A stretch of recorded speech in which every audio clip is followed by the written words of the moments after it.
Kindergarten in Denmark.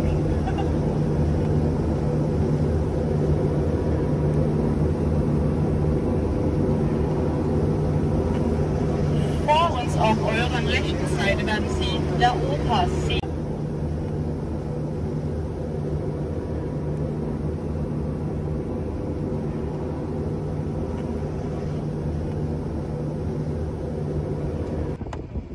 Foran os der har vi altså LOX, som er det danske center for arkitektur. Hvilket er en smule ironisk, eftersom at bygningen er udpeget til at være den næstglemmeligste her i København. And we will now enter an area with the land. So I think I'm allowed to speak again. I'm not really sure where I'm allowed. I'm there. But let's just say I'm allowed. Well, the bridge here in front of us is the Circle Bridge. It was designed by the Icelandic. Og vi sejler nu igennem en stille zone, hvilket betyder, at I gerne må snakke, men jeg må altså ikke snakke i mikrofon. Så den slukker jeg på, så vender jeg tilbage igen om et par minutter.